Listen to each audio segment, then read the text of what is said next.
The cold winter weather is coming, and the team at Peerless Boilers, they're ready to help you prepare for this season. It's time to make sure your home is nice and warm for the cold weather. Save loads of money on your fuel bill. Do it now before it's too late and you've got a mess on your hands. Start thinking about replacing your old beast of a boiler with a new high-efficiency Peerless Boiler. Go to peerlessboilers.com, pop in your zip code, and you'll find a dealer near you. Remember, Peerless Boilers, the world's best-built boilers, and proud sponsor of Sid and Friends in the Morning, live from Israel. This is Sid and Friends in the Morning. 77 WABC.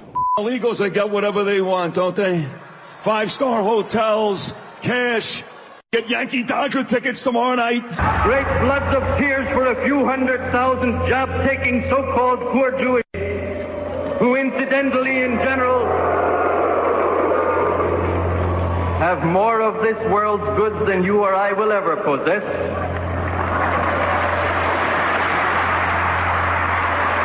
Floods of tears for a few 100,000 job-taking so-called poor Jewish refugees who incidentally in general have more of this world's goods than you or I will ever possess. That was from the 1939 rally. If you don't want to be compared to the folks who held rallies like that in 1939, don't hold rallies like that.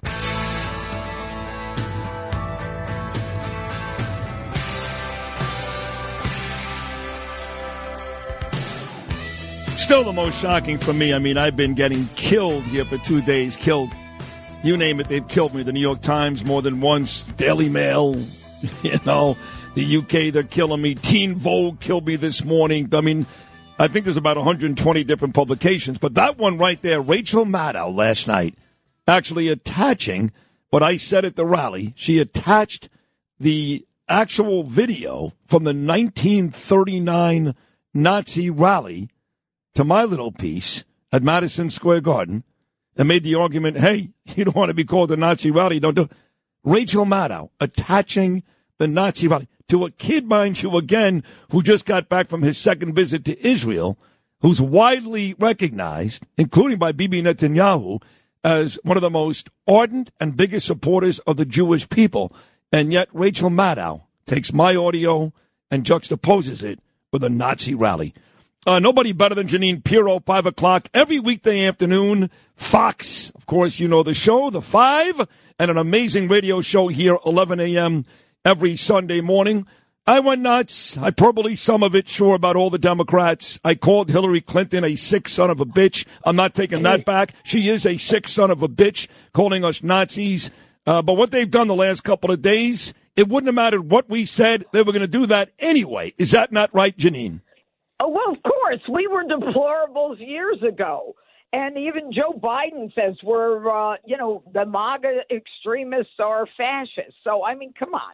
They didn't need anything to continue to demonstrate their hatred for us. They call us every name in the book. Our president, there are 2 assassination attempts, and we're the bad guys. And by the way, the last guy who got shot, as I recall, was Republican Steve Scalise, who got shot because he was a Republican. So what you can't do is let that nonsense bother you, because they are so desperate. They have a candidate, Sid, who can't even explain whether we're better off now than we were 4 years ago. She cannot articulate what she's going to do for Americans. She can't even answer the question on The View where they say to her, how are you going to be different from Joe Biden? Would you do anything different? She says, I can't think of a thing. She can't think of a thing because there's no think tank in the thing. So, I mean, it's like it's scary stuff. And I was at the rally on Sunday. I have to tell you, I've been to the Garden many times. This was a party. It was not anything other than a party of happy New Yorkers. It was filled to the gills with every nationality, ethnicity, age, a socioeconomic, ethnic. I saw Israeli flags there. So much for a Nazi rally. There was someone, a Holocaust survivor, that was there. I hear there may have been a couple there. And, for them to accuse the president and you or anybody else of being engaged in a Nazi rally is just crazy, but they've got nothing else. You know, when they come out and they've got nothing better than Barack Obama to say, you know, to lecture black men on voting for Kamala, and Michelle Obama comes out and says, you know, you women, you have to vote for Kamala because, and the men too. I mean, come on, they've got nothing to say in her favor. No. And they want to call him a threat to democracy. Here's a woman who's running for president who hasn't gotten one damn vote for vice president or president. Right. I mean, talk about a machine. They are a machine. Yeah, but they are haters. And hypocrisy. And my wife brings up a good point. All this Nazi issue never would have been addressed at the rally if they didn't start that. Specifically, Hillary Clinton. Before the rally, she started all that. And Carville, James Carville. Yes. He started it, too. But James Carville, remember, the big Democrat, is the one who said the Democrat Party has to stop being all about women hating men. They have to get over all these women trying to tell us what we do, what we should do, what we should think, and they recognize it. That's why men are alienated. That's why, and they got this guy, Tim Walz. What a wuss he is.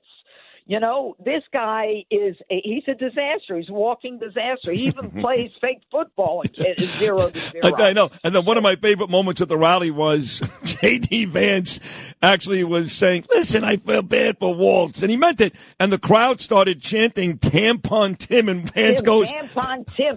Within 2 seconds, the whole place lit up. But Vance goes, you can say that. I can't. But he loved it. He loved every second of it. You know, the one thing I will say about the rally, everything you said was right.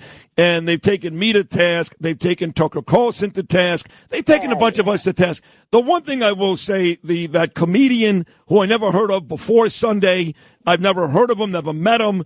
What he said about Puerto Rico was gross.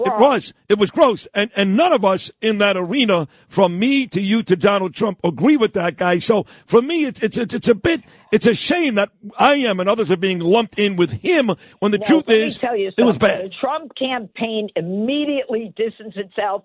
They said, we don't agree with it. We don't believe it. They did it immediately. But this guy roasts people for a living. This is what he does.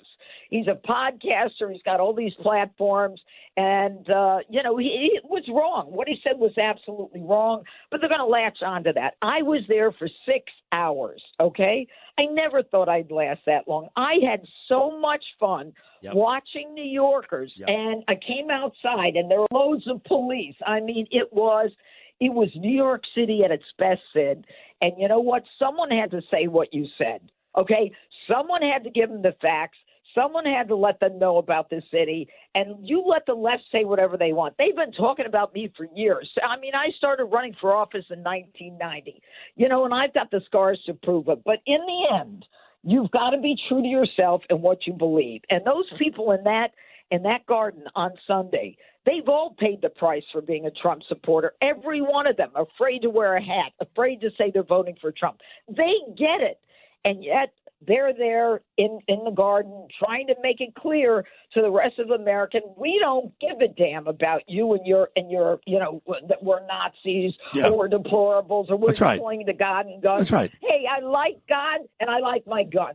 So you know what? If you don't like the Constitution or the Declaration of Independence, then, just do whatever you got to. But don't interfere with it. You're right. And they made me feel like $1 million. When I walked out there on that red carpet, I'm fist pumping. That crowd made me feel like $1 million. And overwhelmingly since, I've received just unbelievably beautiful things from the crowd. And I did. I went after Eric Adams. I went after Bill de Blasio. I went after Andrew Cuomo and Kathy Hochul. But I will say this, Trump, we both love Trump. And I know why he does it, because he's a victim of the DOJ as well. But he's got to stop with this Eric Adams, I feel bad, blah, blah, blah. At least preface it by saying, I know he's a crappy mayor, but he doesn't do that. It almost sounds like he likes the mayor. No, it's not even that. He's just addressing what he sees as the obvious weaponization by the Biden Department of Justice, by the Biden White House of the Department of Justice, and he's stopping right there. He's not commenting on him at all about how he's running the city. And this is what's going to stop if Donald Trump gets elected. They're going to stop with the weaponization, just the way Donald Trump didn't go after Hillary Clinton when he could have for the emails She had all this confidential information on her emails. Could have gone after her for the Clinton Foundation nonsense. It couldn't pass a forensic accounting. But in the end, Donald Trump doesn't want that. He wants to know who tried to kill him. That's the one thing he's hot about. And he also wants to know and make sure that Hunter Biden, if his father doesn't pardon him, Donald's going to pardon him. So don't give me this nonsense that Donald Trump he's a hater, he's a this, he's a that. The left is full of hate. Remember, you point one finger, four fingers point back at you. And by the way, I did Fox and Friends this morning at 7:30. Oh, you look great. You and Jessica look great up there. I saw it. Yeah, but here's the thing. The Biden administration is trying to stop Virginia from purging illegals from the voting rolls. Illegals who say they are illegal. And Virginia is saying, wait a minute, they said they're illegals. They shouldn't be able to vote. It's illegal to vote if you are illegal. And the Biden administration is saying, no, don't. They should be able to vote. I mean, this is crazy town. Yep, it is crazy. Got to get over it. Got to get over that. And, did you have a chance, because I get a kick out of the media every time Trump does a rally or somewhere important and his lovely wife Melania doesn't show up. Well, she hates him. Yeah, right. Right. So there they were kissing on stage at the rally Sunday with Lee Greenwood. Yeah, and she was, did you see her this morning at Fox and Friends? Yeah, we spoke. Yeah, absolutely. She looked fabulous. And you know what? She's out there. She's his backbone. She is a huge, not just a supporter of his, but he relies on her. He respects her. So they can talk all they want, but the truth is they are very connected. They just don't need to prove it to you. Right, exactly. She is a very quiet person, but very strong. I got the same thing as, with Danielle. Without me, Danielle is my rock. I mean, my absolute rock. You know that. So what do you think, Jeanine? You and I are going to talk one more time before this epic day. The election. Yeah, what do you think? Well, I'm cautiously optimistic, but I'm also worried. I'm worried that, Barack goes out there and Michelle goes out there and, hey, but did you love it? They had to drag 3,000 people into a rally under the guise that Beyonce was going to sing. She never even sang. That's how desperate they are. But at the same time, you don't know. You don't know. A lot of people only watch the mainstream media. They don't know what we know. They don't listen to radio. They don't watch Fox News, but hopefully they'll see Donald Trump on Joe Rogan. They'll see Donald Trump at McDonald's. They'll see, Donald on the Theo Von podcast. All of these unusual kinds of interviews that he's doing because the mainstream media won't give him a solid. I mean, they just will not give him a fair chance. And yet they'll editorialize everything for Kamala, who, the woman is incredibly incompetent. I mean, for her to say, we're going to do this and that, when on day one, proves to me she doesn't give a damn about you. She doesn't give a damn about the 320,000 kids that are missing or dead or involved in child sex trafficking or the fentanyl. She's going to do all this on the first day. If you're a real prosecutor, it's in your blood. You get the prosecutors together, the United States attorneys, the attorneys general, and you go down to that border and you kick ass. You're the vice president of the United States. You've got a podium and you've got power, and you want us to believe I'm a prosecutor. I don't buy that nonsense. She's not. She doesn't have a prosecutorial instinct in her body. Listen to me carefully, okay? I mean this. The Connecticut School of Broadcasting should take this interview and play it for all their students when they are a guest on a radio show. This is how you do it. My God, was that unbelievable. So great. Well, I love you. I love you. You back. It makes me very angry. Me too. I believe in America. I believe in its citizens, and they have a right to be safe. They have a right to be able to feed their families. And these people are so damn arrogant, they can't even explain what they're going to do for you, and they haven't done anything for you. And I have to go. God bless you. I love you so much on TV. Love you. Great Bye. job. Take care. The great Judge Jeanine Pirro, everybody, every weekday afternoon on the 5 o'clock on Fox News. And, of course, an amazing radio show right here, 11 a.m. every Sunday morning.